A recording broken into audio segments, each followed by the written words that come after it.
Espacio contratado por el Ministerio de Educación. Ya comienza La Buena Educación.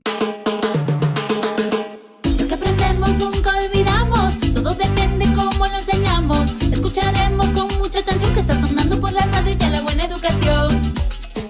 Espacio contratado por el Ministerio de Educación. ¿Cómo están, queridos amigos? Yo soy Javier Echevarría y esta es La Buena Educación. Como todos los sábados estamos de 9 a 10 de la mañana en Radio Capital o en Capital TV, en Movistar en el canal 552, en la señal digital de 3.1, en Claro en el canal 15 o 515 de HD. Hoy, y también nos pueden escribir en Facebook, que es La Buena Educación Perú, o en mi Facebook, Javier Echevarría Oficial, o en el Twitter, @LBE Perú, o en mi Twitter, @JJ Echevarría. Y hoy vamos a hablar qué es la educación inclusiva y por qué es importante. Y tenemos a Marcia Rivas Coelho, directora de la Dirección de Educación Básica Especial. Bienvenida, Marcia. Gracias. Y vamos a ver una encuesta para luego empezar a hablar sobre el tema. Veamos la encuesta. Gracias.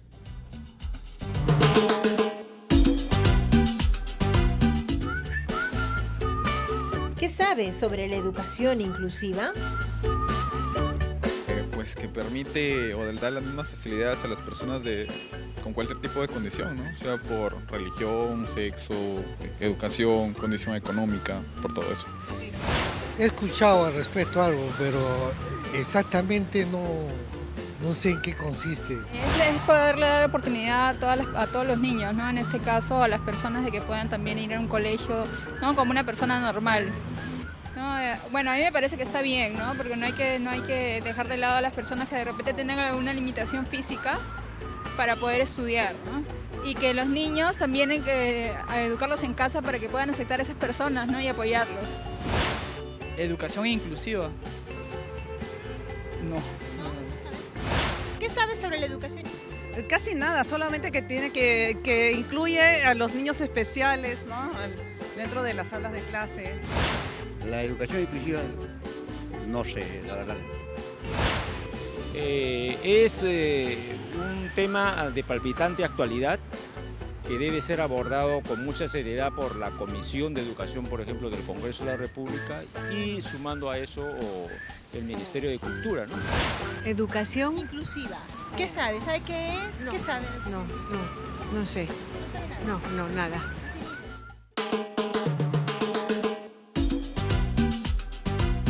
Mucho desconocimiento y me llama mucho la atención porque, digamos, en la historia de nuestro país lo que menos ha habido es la inclusión. Entonces, es como una palabra que debería las personas tenerlas como a flor de piel, pero quizás no haya mayor conciencia de eso. Explícanos un poquito, Marcia, ¿qué es la educación inclusiva? Bien, la educación inclusiva tiene que ver con dar oportunidades a todas y todos en la escuela, ¿no? Y parte de la idea de que la escuela tiene que adaptarse a las necesidades de los estudiantes. Tradicionalmente hemos pensado como en una escuela que tiene una estructura, que tiene desde infraestructura, una gestión, un director, unos docentes, un currículo que ya está establecido y que no hay forma de moverlo. Entonces los estudiantes tienen que llegar a él, tienen que adaptarse a esa estructura que ya está hecha. La educación inclusiva lo que busca es que la escuela más bien sea capaz de, según el requerimiento del estudiante, porque partiendo de la idea que todos tenemos necesidades específicas, distintas, aprendemos distinto, nos comunicamos distinto, entonces a partir de eso la escuela ajusta y hace que esas estructuras sean más flexibles para realmente responder a las necesidades de los estudiantes. Claro, una de las primeras cosas en la que se comenzó a conversar la educación inclusiva, que algunas personas lo han mencionado, era con las personas con discapacidad. Sí. ¿No? Era uno de los primeros elementos. Sí. Y en términos concretos estás hablando que a veces las escuelas físicamente, en términos de infraestructura, no pueden acoger a una persona en silla de ruedas. Totalmente. Es cierto que la educación inclusiva empieza hace más o menos, creo que 20 años aquí en el Perú. Justamente con este enfoque más dirigido a las personas con discapacidad.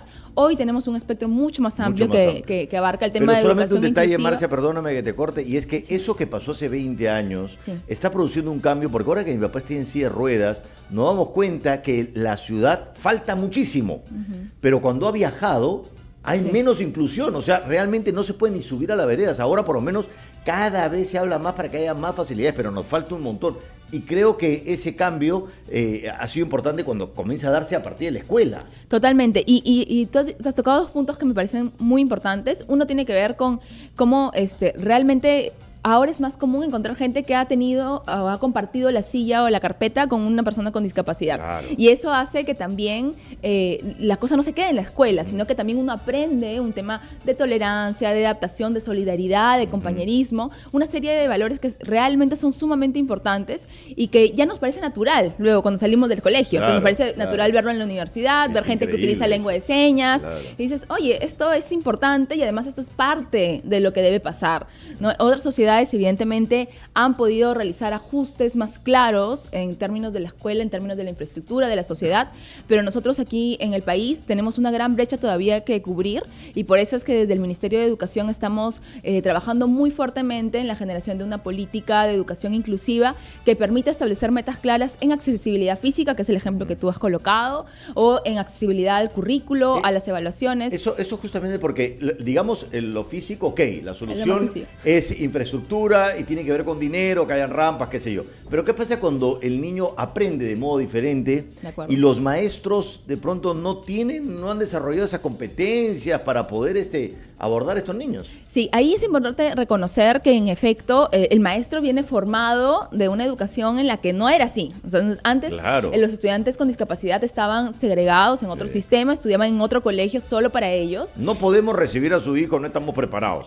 Exacto, es la respuesta clásica, claro. es la respuesta clásica, pero ya está cambiando eso, Sí, realmente, cambiando. Javier. O sea, nosotros estamos bastante contentos porque tenemos ahora tenemos un reconocimiento en el Ministerio de Educación justamente de estas escuelas que lo que hacen es que desde hace tiempo ya vienen implementando prácticas inclusivas y que realmente han ido transformando su cultura, porque este es un tema de cultura escolar también, ¿no? Sus prácticas y sus políticas dentro de la escuela para poder adaptarse a estos estudiantes.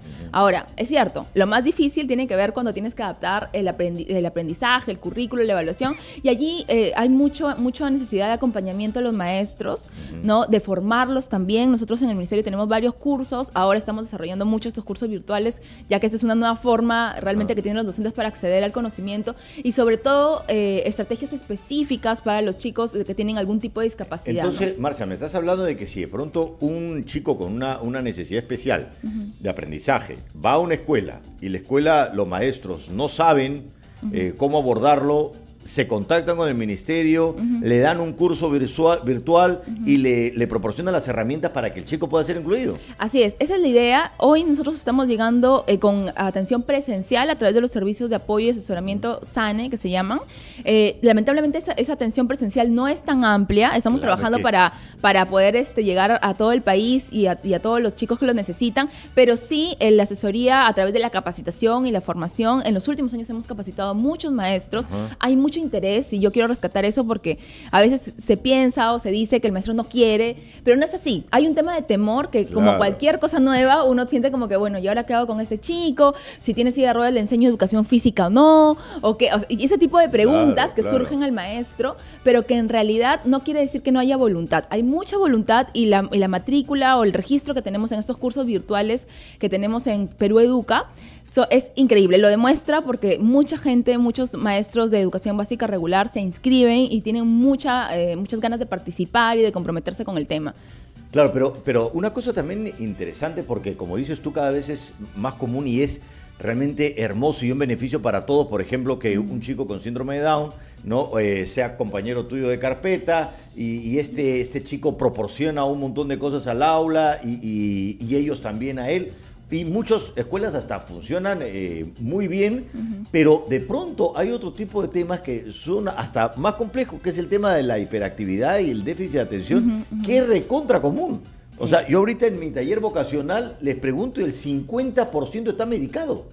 Y claro, he tenido que cambiar la estructura del taller porque en este grupo hay un nivel de hiperactividad mayor y te exige una constante adaptación. Entonces, ¿cómo hacen los maestros que me imagino que deben lidiar con eso todos los días? De acuerdo. Justamente yo creo que es importante mencionar que la diversidad humana es tanta que si nosotros pensamos la escuela en que no vamos a encontrar, salen estas cosas como el TDAH, que no es algo que hace 10 años se conversaba o era un tema preocupante en la escuela. O quizá antes simplemente lo expulsaban. Es cierto, Punto. ¿no? Era la solución más sencilla, Claro. ¿no? Pero una escuela que ya está acostumbrada a flexibilizar sus prácticas, porque ya acoge la diversidad, va a ser mucho más sencillo que diga, ok, este chico de repente necesita una pausa, no puede tener una clase tan larga, o necesita moverse, o de repente necesita salir y hacer su tarea afuerita, o porque tiene otras necesidades, lo hace. Pero el problema está con las escuelas que todavía tienen una estructura muy jerárquica, una estructura muy inflexible, ¿no? Muy tradicional. Allí es donde cuesta mucho más y es donde los padres sienten justamente que no se está atendiendo al chico, el chico se siente excluido, siente que no encaja o siente que definitivamente no es parte, Pero ¿no? si yo me pongo, digamos, en los zapatos del maestro Sí. y dicen, ok, este chico tiene ciertas necesidades, pero si le presto mucha atención, el avance de todo lo demás que no tiene esa necesidad también se va a ver afectado. Entonces, ¿qué hago? ¿No? ¿Qué priorizo? ¿Cómo hago? Mira, yo te cuento una experiencia. Estuve en Pucallpa hace un mes aproximadamente y estuvimos en un colegio en el que teníamos una chica en 6º grado, una chica que tenía parálisis cerebral. Ajá. O sea, una cuestión bastante, no fácil, ¿ah? Porque la chica no podía comunicarse más que se comunicaba con la vista. Ajá. Entonces... Pero su nivel intelectual... Estaba ok, por supuesto, Claro. pero no podía comunicarse. Solo con la vista. Solo con la vista. Entonces, y la profesora, yo veía, porque nos enseñó que la niña multiplicaba, ¿no? Que yo decía, ningún adulto mentalmente podría hacer esa multiplicación, y la niña hacía la multiplicación, con tarjetita le iba mostrando y ella te decía si ese número era o no era el que había que escribir. Y yo decía, ok, esta profesora me mostró ese proceso, y yo dije, ¿cuánto tiempo le toma en la clase? Y hice la pregunta, y resulta que los compañeros de carpeta de la niña eran quienes le ayudaban. O sea, en realidad allí tiene que ver mucho con la cultura, porque esta maestra dijo, ok, esta niña igual tiene que escribir en el cuaderno, no lo puede hacer sola, entonces se apoyó en los estudiantes, que son sus amigos, que la ven todos los días, con quien estudiaba desde el inicio de primer grado, y esto genera definitivamente otro tipo de cultura y de clima. Otro país, ¿ah? Pucallpa. No, claro, me refiero, Pucallpa, pero me refiero que si eso comenzamos a hacerlo, nos convertimos en otro país, porque muchas veces no abrazamos las diferencias. Así es. Y el bullying muchas veces es una reacción a lo diferente. Entonces, si tú de chico estás ayudando a tu compañera con parálisis cerebral para que pueda aprender, ese peruano va a ser diferente. Me he emocionado. Vamos a ir a un corte comercial, pero les digo además que debido a la realización de la Asamblea 130 del Comité Olímpico Internacional, COI, el Ministerio de Educación informa que desde el lunes 11 hasta el viernes 15 de septiembre, la atención al público en mesa de partes en la Avenida de la Poesía número 155 San Borja, a la altura de la cuadra 19 de la Avenida Javier Prado Este, en el habitual horario de las 8:30 de la mañana hasta las 5 de la tarde. Vamos a un corte comercial y continuamos.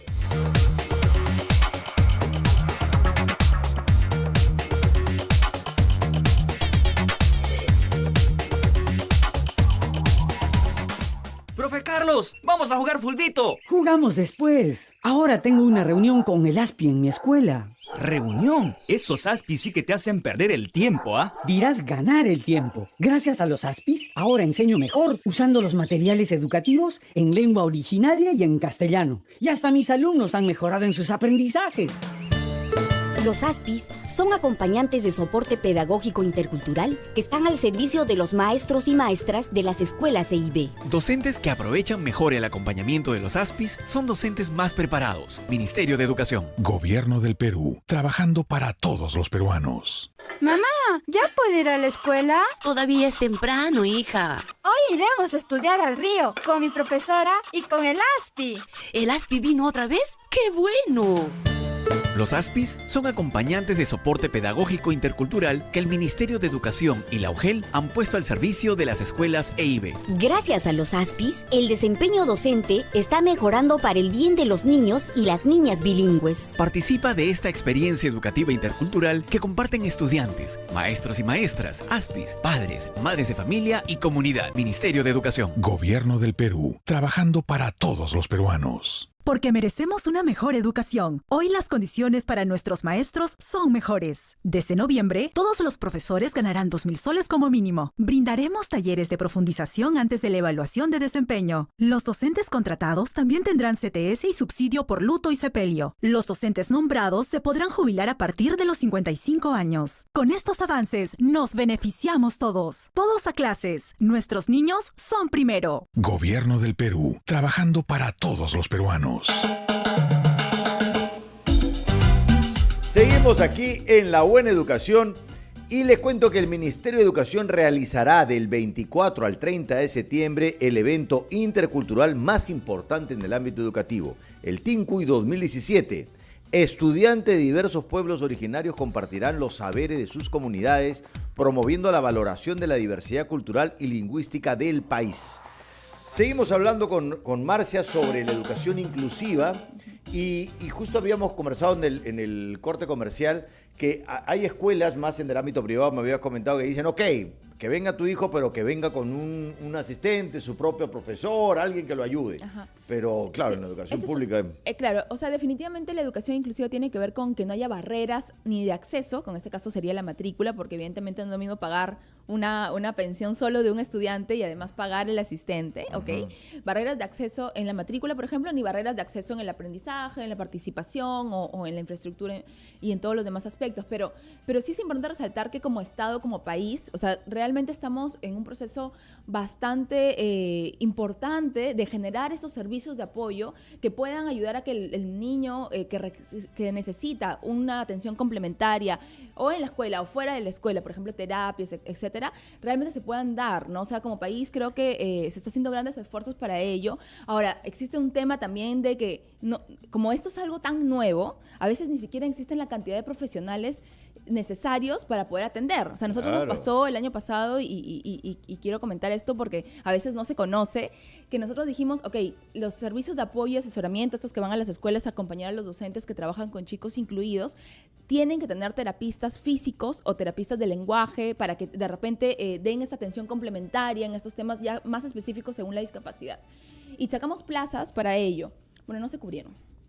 No se cubrieron porque no hay la cantidad suficiente en el mercado. Cuando nosotros pero eso es increíble, eso es un dato enorme a mí como orientador vocacional, es decir, o sea, son las personas que estudian ¿qué profesión? Terapia física, rehabilitación o terapia ocupacional también. ¿Que es una profesión técnica? No, es profesión universitaria. También es técnica. También es técnica, pero y digamos que universitaria. para poder tener incorporar el componente educativo, que es el que nos interesa en el ámbito escolar, no el de salud, requiere que sea universitario. Entonces, están escuchando, es decir, el ministerio quiere profesionales en terapia física, rehabilitación o terapia ocupacional. Es necesario. Y resulta que no hay suficientes profesionales en el mercado. Exacto. Que puedan justamente abordar sobre esto. Entonces, vamos ahora a hablar de lo que significa el reconocimiento de las escuelas Valora, pero antes tenemos un informe que justamente habla un poco más también sobre esto.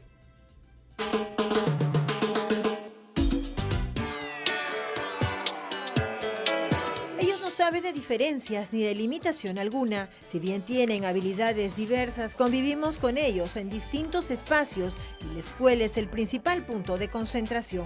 Estas son aulas de educación inclusiva, donde niños y niñas aprenden juntos independientemente de sus condiciones personales, sociales o culturales. Abrimos muchas oportunidades para ambos. Uno, que al niño que presenta algún tipo de necesidad especial, va a desarrollar mayores competencias. Y al otro estudiante, al otro grupo humano que son parte de él, las interacciones que realizan entre ambos, entre pares, fortalece a los estudiantes en mejorar sus valores, en la tolerancia, en el respeto. Mónica Alcántara, especialista de la Dirección de Educación Básica Especial, nos precisa que para tal efecto, desde el 2016, el Ministerio de Educación otorga un importante reconocimiento denominado Escuelas Valora a aquellos centros educativos públicos y privados que implementan buenas prácticas pedagógicas y de gestión, que aceptan a cada estudiante con sus diferencias y capacidades y que son capaces de potenciarlos al máximo. Son 131 instituciones educativas a la fecha reconocidas como Escuelas Valora. A partir de este 11 de septiembre empezamos las inscripciones a participar. Invitamos ahí justamente a todos los los directores de las escuelas de todo EBR a inscribirse, a postular. A la fecha son más de 1.000 niños con algún tipo de discapacidad o habilidad diferente que se benefician en estos espacios educativos. Específicamente se le está dando un reconocimiento. Ustedes saben que la mayoría de escuelas, algunas no cuentan, por ejemplo, con rampas, todo lo que es la parte del equipamiento de infraestructura, mejoramiento de los baños adaptados, material educativo. La educación inclusiva es un trabajo en conjunto de alumnos, padres, maestros, autoridades y toda la sociedad en su conjunto, que se debe sensibilizar con un enfoque que prueba que todos merecen una educación de calidad.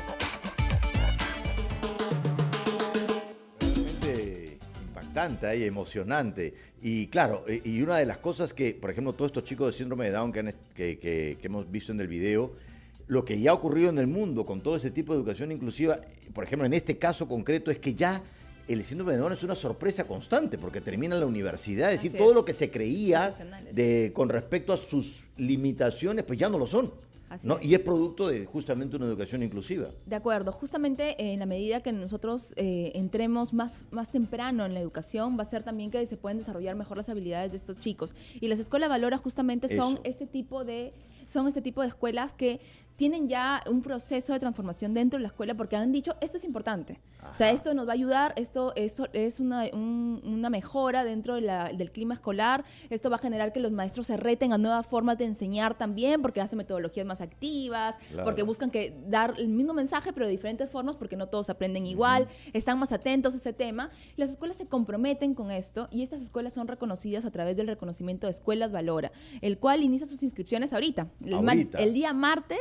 Empiezan las inscripciones martes 12 al 29 de septiembre. Inician las inscripciones para el reconocimiento a Escuelas Valora. Tenemos ya 131 escuelas reconocidas. 131. Que tienen buenas prácticas. Y la verdad es que yo quiero rescatar algo muy importante.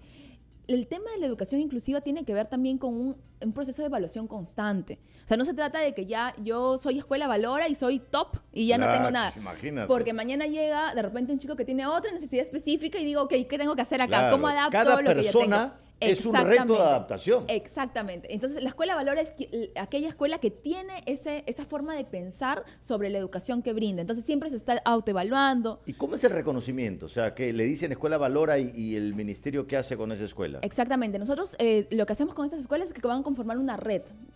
Buscamos que esas escuelas puedan intercambiar prácticas de aprendizaje. Además, les damos algunos beneficios para que de repente, si es que no lograron hacer el tema de la infraestructura, no tienen rampas, no tienen acceso, les damos dinero al director para que con la comunidad pueda decidir cómo invertir ese dinero, para que compre materiales también específicos, computadoras, software, de repente que se requiere para algún tipo de necesidad educativa especial. Además, también los capacitamos. El director llega acá, tenemos un evento que hacemos anualmente, donde es un encuentro entre directores y además decisores locales para que vean lo que está pasando en sus regiones. Entonces, ellos vienen acá, lo reconocemos. Es un evento bastante bonito, bastante emotivo, porque realmente vemos gente muy comprometida, maestros muy comprometidos, y creo que ese tipo de ejemplos tenemos que ver mucho más. Y además me imagino además lo impactante porque claro, por ley cada vez se quiere más la educación inclusiva, pero la obligación pues tienes que remar para que las escuelas cambien su mentalidad, pero de pronto hay escuelas que dicen, no, yo asumo el reto y yo quiero realmente cambiar, y son estas escuelas que postulan y se convierten en un símbolo de transformación y realmente de inclusión. Sí, exacto. Eso es lo que queremos, ¿no? Creo que mostrar estas buenas prácticas va a ayudar a fortalecer el sistema. Y también quiero mencionar que no solamente son las escuelas de educación básica regular las que pueden postular, sino también las escuelas de educación básica alternativa. Porque tenemos más de 3.000 escuelas donde tenemos chicos con discapacidad, que son escuelas de educación básica alternativa. Perdón, más de 3.000 niños atendidos en estas escuelas. Y esto es sumamente importante porque eso te permite de que los chicos que de repente por alguna razón en su momento no pudieron estar en el sistema regular, puedan igual tener educación y terminar su secundaria y completar su ciclo escolar, ¿no? Además, también quiero mencionar que las escuelas Valora es un reconocimiento que durante este año vamos a hacer primero la inscripción vía web, que es esta semana. Del 11 al 29 de septiembre nos inscribimos vía web. El director tiene que inscribirse, tiene que acreditar que tiene matrícula de chicos con discapacidad. Y luego viene un proceso de que nosotros vamos a ir a las escuelas a observar qué es lo que está pasando, ¿no? Entonces el Ministerio de Educación trata de verdad de ver que realmente los actores, es decir, los maestros, los directores, las familias que están allí, están incorporando este chip diferente de la inclusión. Oye, mira, yo tengo un caso cercano el hijo de una persona que trabaja conmigo, que es muy importante, que tiene Asperger, que lo he visto crecer, y la verdad es que la mamá no encuentra una escuela, o sea, él está en una escuela con niños con necesidades especiales, pero quiere una educación regular, y el chico además es brillante y no le es fácil. Sí, no es sencillo por ahora, creemos que esto va a ir cambiando con el tiempo, porque también es importante mencionar que las escuelas Valora tenemos públicas, pero también tenemos privadas. Por ejemplo, el Colegio Franco-Peruano es una escuela Valora. ¿El colegio? Franco-Peruano. Es una escuela Valora que fue reconocida. Tenemos algunos otros ejemplos más de escuelas privadas. No quiero estar haciendo acá publicidad en ningún colegio en particular. Pero entonces las escuelas privadas también postulan. Privadas también pueden postular y hay escuelas que tienen todo el interés de hacerlo. Igual también en la página web del Ministerio.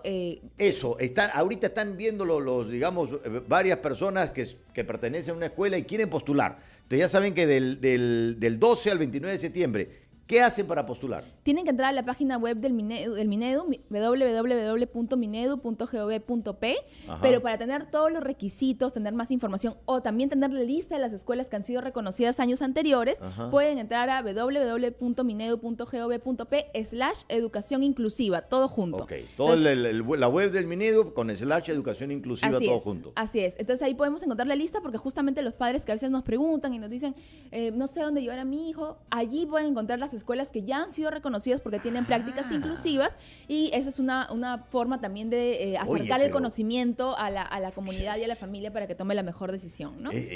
Yo siempre me asombro porque me entero de cosas en el programa y yo digo, si yo que estoy todos los sábados y y estoy como empapado de estos temas, el público no necesariamente sabe. Es tan difícil que a veces la información positiva y las cosas positivas que se hacen puedan ser incorporadas. Nuestro sistema educativo es muy grande, creo que tiene que ver con eso, pero creo que hay grandes esfuerzos. Ahorita justamente, y aprovecho para contarlo también, hemos instalado una comisión sectorial para trabajar el tema de educación inclusiva, justamente viendo todo este espectro de necesidades específicas de apoyo de los estudiantes. Estamos trabajando un comité con apoyo de UNESCO, del Consejo Nacional de Educación, de CONADIS, de la Coalición por la Educación Inclusiva, que es un colectivo de organizaciones de sociedad civil que trabajan con personas con discapacidad, y ya el 19 de septiembre vamos a tener un evento para seguir trabajando esto, así que síguenos invitando y seguiremos acá contando. Y además yo les digo a mi querida Erika que ahora se meta a la web /educación inclusiva y ve las escuelas Valora y ahí va a poder estar Pietro perfectamente. Bueno, Marcia, muchísimas gracias por haber venido, ¿no? Aquí vamos a parar con este tema porque vamos a continuar, estamos todos los programas hablando de la evaluación docente para que realmente entendamos, ¿no? Porque a veces el miedo nos hace que no veamos las cosas con claridad y estamos también derribando mitos. Y justamente cada programa vamos a poner algunas pastillitas de mitos que deben ser derribados. Y veamos la primera pastillita y luego de la pausa y luego de la pastillita volvemos, pero para hablar de la evaluación docente. Mito. A la mínima equivocación, ¿desapruebo la observación de aula? Falso. Cada una de las 6 rúbricas que integran la observación de aula plantea 4 niveles de logro. Nivel 1, muy deficiente. Nivel 2, insatisfactorio. Nivel 3, satisfactorio o esperado. Nivel 4, destacado. Para aprobar, el docente debe estar en un nivel satisfactorio en la mayoría de desempeños y no estar en el nivel más bajo de la rúbrica de respeto ni de la de comportamiento.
Seguimos aquí en La Buena Educación y ahora vamos a entrar como todos los sábados. El próximo sábado va a ser el último programa para poder entender la evaluación docente. Estamos viendo estas 6 rúbricas. Yo veo a veces en las redes o ciertos videos que no hay mucho entendimiento y son estos 50% de la nota que tiene que ver con la observación en el aula.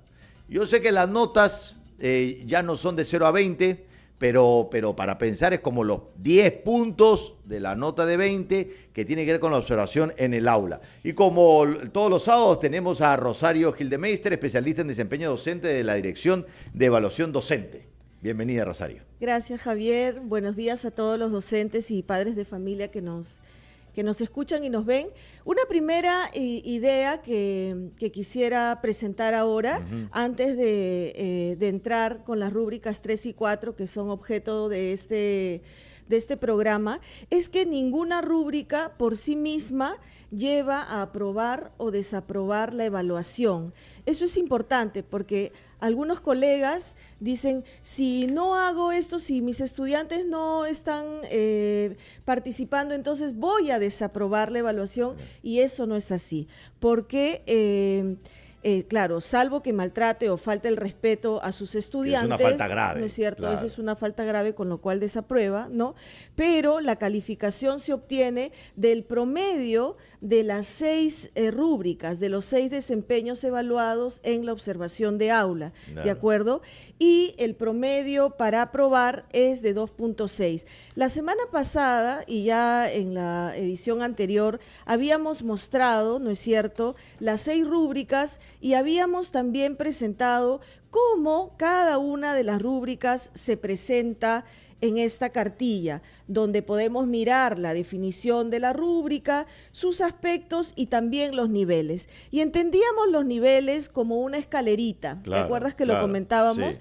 Y entonces decíamos que hay 4 niveles, donde el nivel 4 es el nivel destacado, el nivel 3 es el nivel esperado, satisfactorio, el nivel 2 presenta, digamos, algunas deficiencias, y el nivel 1 es un nivel insatisfactorio. ¿De acuerdo? Sí. Entonces, el docente es mirado en cada uno de estos desempeños, y al término de la visita, de la observación de 60 minutos que va a ser el director de la institución educativa certificado, ¿no es cierto?, sale del aula y lo que hace es revisar todas las evidencias, todo lo que ha hecho el docente, y empieza a mirarlas en función de cada uno de estos desempeños. Claro, y habíamos hecho, digamos, la conversión para que la gente lo entienda, de 0 a 20, el docente pasa con 13.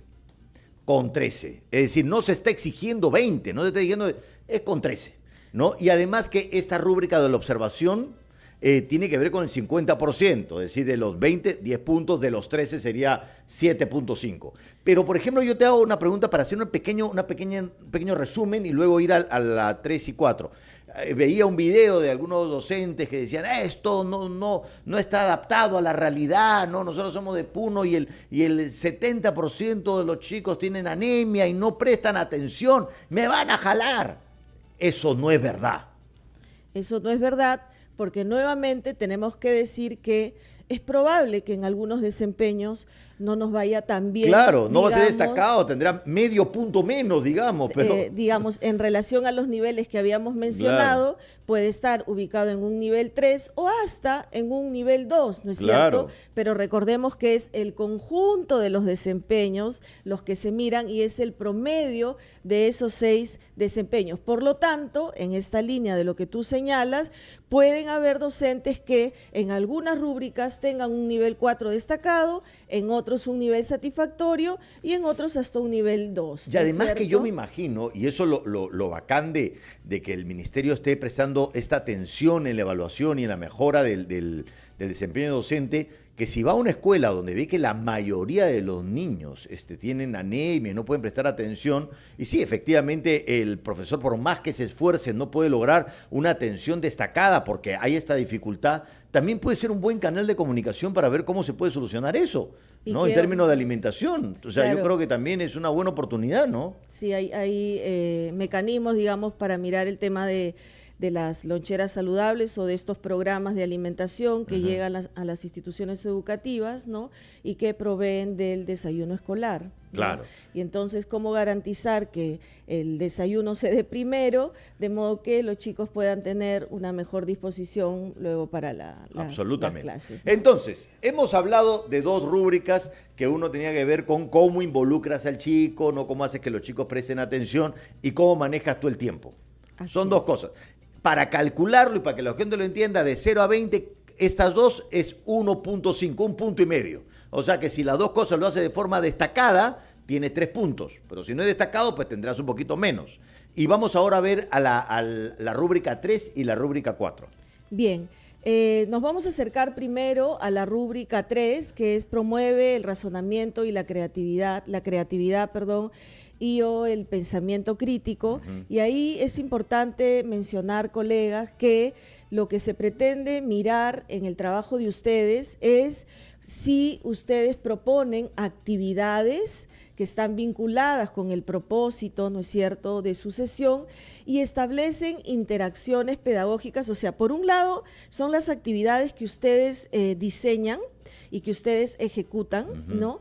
Que esas actividades sean ricas en generar el desarrollo del pensamiento crítico, el razonamiento y la creatividad. A pensar. Sí, que puedan ayudar a los chicos a pensar, a razonar, ¿no es cierto? Tenemos un problema matemático, tenemos un problema que resolver de la vida cotidiana, ¿no? De algo que pasa a nuestro alrededor, y bueno, pensemos cómo podemos solucionarlo, ¿no? Leemos un texto y comentamos sobre él, pero solamente no nos quedamos solamente con que me gusta, no me gusta, ¿no? Sino que tratamos de entrar un poco en la lógica del texto y discutimos un poquito con los autores del texto para decir, a ver, ¿qué ha pasado aquí? ¿No? ¿Qué sucede con este personaje?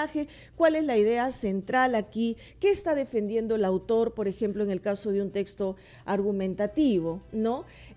O, por ejemplo, para pensar, cuando construimos personajes imaginarios a partir de la lectura de muchos textos, ¿no?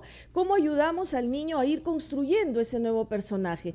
Ideas novedosas, ¿no es cierto? Mirar la creatividad también por ese lado. No asumir que la creatividad tiene que ver con que el niño haga solamente algunas actividades graficoplásticas, sino que la creatividad está atravesada en muchas de las acciones. Eso es bien importante. Creatividad creen que solamente tiene que ver con algo artístico, algo manual. Sí, ¿no? Sí, suele pasar eso. Pero yo quiero que, o sea, esto me parece a mí importantísimo. Por eso es que es importante que todos los oyentes, los televidentes lo entiendan, porque la educación que hemos recibido no es una educación que te enseña a pensar, no es una educación que te enseña a razonar, no es una educación que te enseña a crear, es una educación paporretera que hace que ciertos conocimientos los adquieras y los repitas como loro.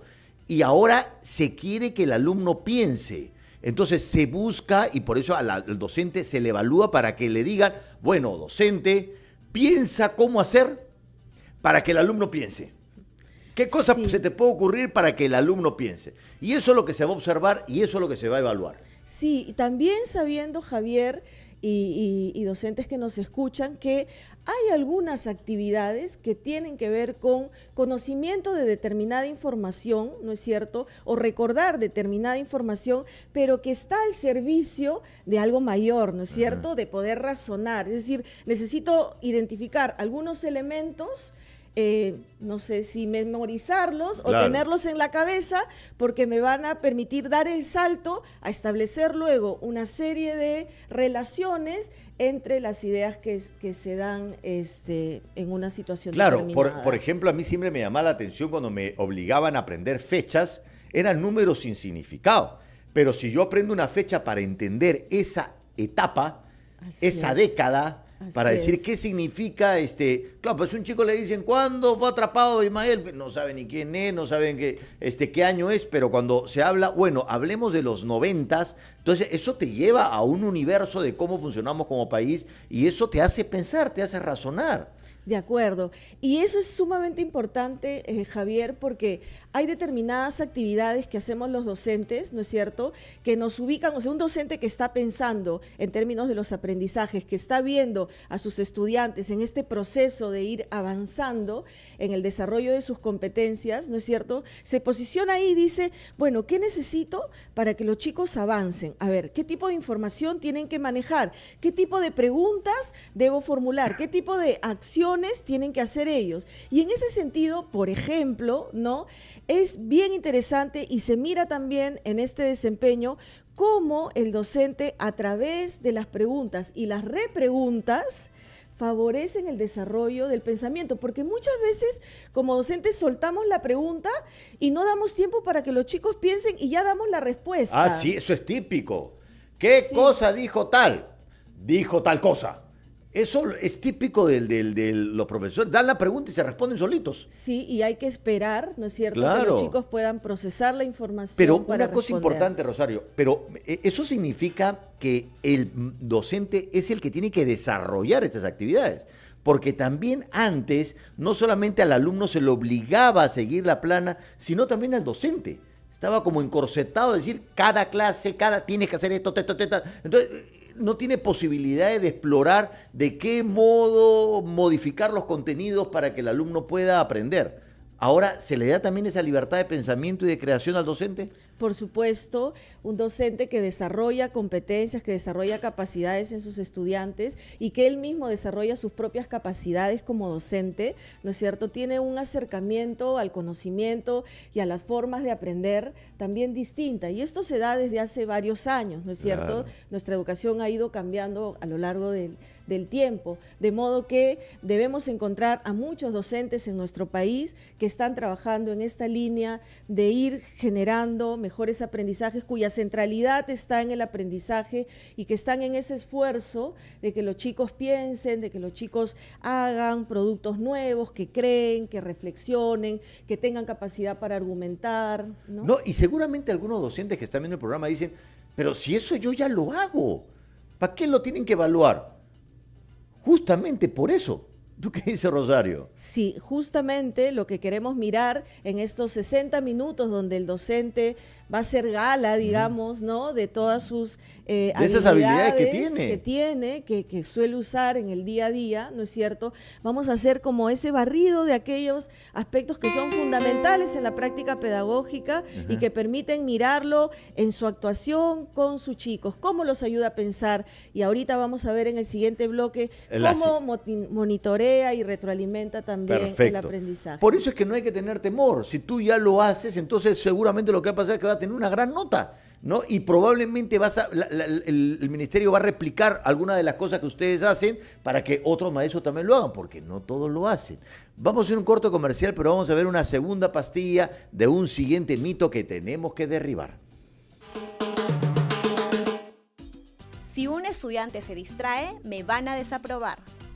Falso. El estándar esperado o satisfactorio para esta rúbrica establece que un 75% de los estudiantes estén involucrados, atentos, participando o interesados en las actividades que se desarrollan.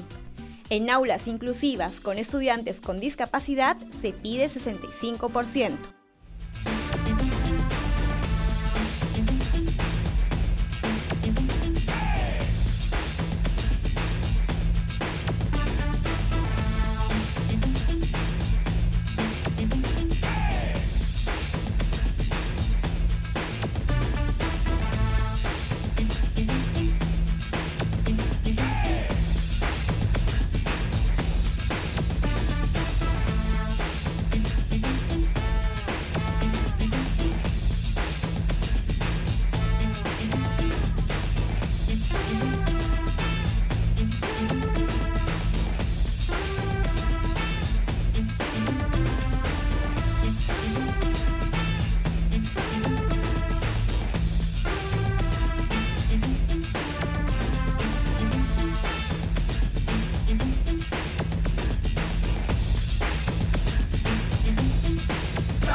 Seguimos aquí en La Buena Educación y la verdad es que veo los mitos y leo acá y realmente es increíble cómo el miedo hace que uno exagere un poco las cosas, las sobredimensione, porque realmente yo no formo parte de esto, pero a mí me parece una evaluación papaya.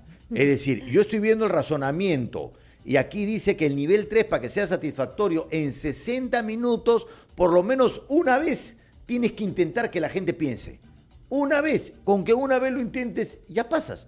Y el nivel 2 es que lo hayas intentado y que la gente no lo haya logrado. Entonces el nivel 2, claro, hay que mejorar, pero, o sea, no me parece que en 60 minutos, o sea, tampoco están pidiendo que los 60 minutos sean un 60 minutos de explosión neuronal y que todos sean actividades que te hagan romper la mente. No, que una vez hagas una pregunta que la gente pueda pensar y contestar y que pueda reflexionar. Me parece que es algo bastante esperado, no me parece de una exigencia enorme.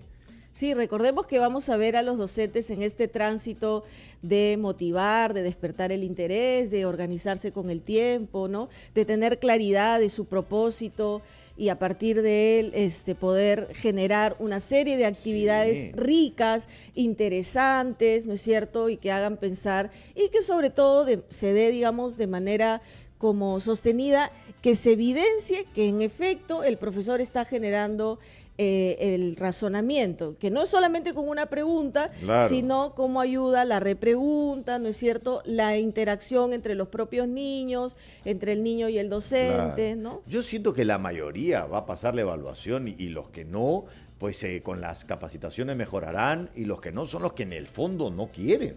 Eso es lo que yo siento desde afuera, ¿no? Pero veamos la cuarta rúbrica, que esto de la retroalimentación. Explícanos un poquito esto de la retroalimentación, que seguramente muchos oyentes no entienden bien eso.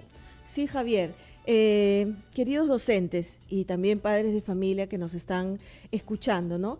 ¿Qué significa esto de evaluar el progreso de los aprendizajes para retroalimentar a los estudiantes y adecuar su enseñanza? Una primera cuestión, Javier, es que la evaluación se da de manera permanente, ¿no es cierto? Es un proceso que se da de manera permanente, en la misma lógica, digamos, de lo que se pretende. Estás hablando de la evaluación del docente frente al estudiante. Así es, ¿no? Un docente recoge información de sus estudiantes de manera permanente. Pero ¿cómo es eso de recoger información de manera permanente, ¿no? De acuerdo a las características de los chicos, ¿no es cierto? El docente va identificando evidencias o pruebas, no sé, que dan cuenta de cómo los niños van comprendiendo. Por ejemplo, hace preguntas, ¿no? Revisa las producciones de los chicos, ¿no? Se desplaza por los diferentes espacios para asegurarse de que los chicos están comprendiendo aquello que se está trabajando. Y si ¿no? está yendo en otra dirección, le da una retroalimentación para que modifique la dirección, digamos. Así es, y ahí entra entonces el segundo aspecto que tiene que ver con retroalimentar, ¿no? Se identifican aquí 3 tipos de retroalimentación. Hay una retroalimentación por descubrimiento, ¿no es cierto? Que es una retroalimentación más exigente, si se quiere, ¿no? Porque lo que se pretende es que el docente ayude a este estudiante a darse cuenta de qué es lo que está, del error, digamos, viendo el error como una oportunidad, ¿no es cierto? Eso va a cambiar la historia de nuestro país. El error una oportunidad. Hemos vivido históricamente donde el error se castiga, ¿no? Y es una cosa terrible y los adultos viven temiéndole al error. Ahora el error se va a ver como una oportunidad. es una oportunidad de aprendizaje, ¿no? Y muchos autores así lo señalan. Yo Estamos estoy de acuerdo, convencidos por de supuesto. eso, ¿no es cierto? Y visto como una oportunidad para que el niño reflexione qué es lo que ha pasado, ¿no es cierto? ¿Qué sucedió en tal procedimiento? ¿Qué fue lo que hiciste? Mira, te di una pila de chapitas, ¿no? Para que las agruparas en función de algún criterio, ¿no? Ajá. Y los niños identifican las chapitas rojas de una determinada marca, qué sé yo, las verdes, las amarillas, ¿no? Y por ahí nos vamos dando cuenta que en esa agrupación se han mezclado otros colores. Y yo le ayudo a pensar, ¿qué pasó ahí, Roberto, Rafaela, ¿no? ¿Qué sucedió aquí? Y el niño mira, yo espero, ¿no es cierto?, la respuesta del niño y dice, ¡ay! Acá está esta verde y la verde no debe estar, ¿no es cierto? Se dio cuenta. Pero yo necesito también ayudarlo a que verbalice qué cosa es lo que pasó, es decir, que vaya identificando el criterio, ¿no es cierto? Es que no son iguales, es que es de otro color. A diferencia de antes que venía el maestro, cuando yo era chico, decía, eso está mal. El verde no va en el rojo, saca el verde, ponlo acá, ya, y obedeces. Bien. Ahora le hace la pregunta, ¿qué está pasando acá? ¿No ves que hay alguna diferencia? Fíjate en esto para que se dé cuenta. Te das cuenta y claro, en el ejemplo que tú dices, me ayuda a mencionar otro tipo de retroalimentación identificada como elemental, donde yo le digo que está bien o está mal, tal cual como tú planteabas en el ejemplo. Eso no se hace así, cámbialo acá, o me quedo solamente con, muy bien, no, está mal, cámbialo, ¿no? Pero no le devuelvo al estudiante herramientas, no le ayudo a que se dé cuenta. Todo es bien o mal. Así es. Y el otro tipo de retroalimentación es la retroalimentación descriptiva, ¿no es cierto? Donde el docente da algunos apoyos para que el estudiante pueda responder, digamos, a la tarea. Por ejemplo. Entonces, por ejemplo, frente a la situación mencionada del niñito o de la niñita con los 3 grupos de chapita, ¿no es cierto? Si identificamos que por ahí una chapita se pasó al otro grupo, entonces yo le digo, mira, lo que tú tienes que hacer es, tienes que sacar esta chapita porque date cuenta que aquí está ya el le grupo. explicas un poco más. O sea, si el chico no se da cuenta, ya lo guías un poco más. Sí, y si miramos los niveles de esta rúbrica, ¿no? En el nivel 3, recuerden colegas, este nivel satisfactorio, ¿no? El docente monitorea activamente a los estudiantes, es decir, está preocupado, ¿no es cierto?, y concentrado en que los chicos desarrollen las actividades, les brinda retroalimentación descriptiva y adapta las actividades a las necesidades de aprendizaje identificadas. Y aquí hay un elemento importante, colegas, que es importante mencionar, disculpen que lo repita 2 veces, pero es que a veces podemos poner como retos muy altos y nos damos cuenta en el camino que los chicos no están todavía para ese reto. Entonces, digamos, ayudamos al niño, ¿no?, adaptamos nuestra enseñanza para que el niño pueda asumir ese reto, ¿no es cierto? Pero ahí hay que estar bastante atentos, ¿no? De cómo están los chicos, de cómo están siguiendo, digamos, la resolución de la tarea, ¿no? Entonces, para un nivel satisfactorio, el docente monitorea activamente la comprensión y progreso de los estudiantes al menos 25% de la sesión. Es decir, 15 minutos de los 60 minutos. A recoger, así es, evidencia a través de preguntas, diálogos. Pero además lo que a mí me problemas. parece fundamental, porque esta rúbrica lo que está planteando es también una revolución en la forma como el profesor evalúa al alumno. Porque como éramos evaluados eran con una nota. Entonces la única forma de saber si el alumno ha avanzado o no, un examen, la nota, entonces nosotros éramos un número, ¿no? Entonces el que tiene 10, el que tiene 11, el que tiene 13, y ahora se está evaluando el modo como el maestro evalúa. ¡Qué Sí. maravilla! Evaluar cómo tú evalúas. Es claro, es Claro. una evaluación formativa donde yo veo el proceso de desarrollo de las competencias de nuestros estudiantes, donde tomo decisiones permanentemente, Claro. ¿no es cierto?, para adaptar mi enseñanza, para mejorar mi enseñanza. No es la evaluación al final de un bimestre, ¿no es cierto?, en la lógica de lo que tú mencionas, sino es que yo voy recogiendo información de cómo está avanzando mi estudiante en este proceso. Extraordinario. Y ver cómo está descubriendo, ¿no? A veces describiendo los procedimientos para que el alumno aprenda. Porque el asunto es que no siempre se sabía si el alumno estaba aprendiendo o no. Así es. Y entonces yo puedo tener intervenciones en determinado momento.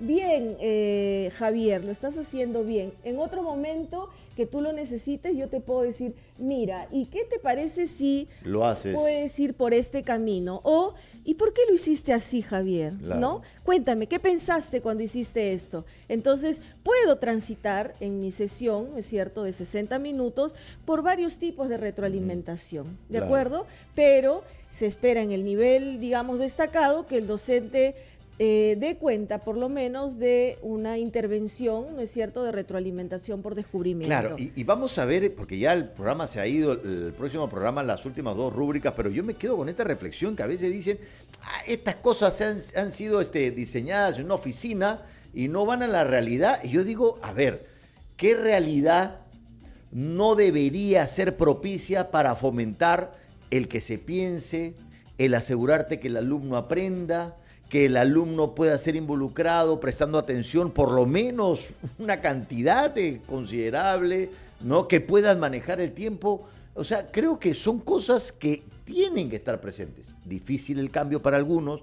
Para unos maestros ya pues, se van a pasear. La Seguramente. mayoría de los que están viendo el programa se van a pasear. Pero a algunos le va a ser difícil porque hay condiciones difíciles.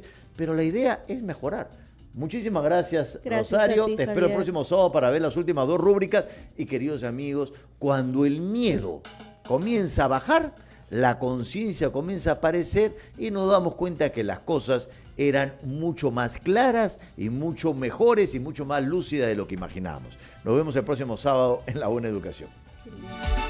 Esto fue La Buena Educación. Lo que aprendemos nunca olvidamos, todo depende cómo lo enseñamos. Escucharemos con mucha atención que está sonando por la radio ya La Buena Educación.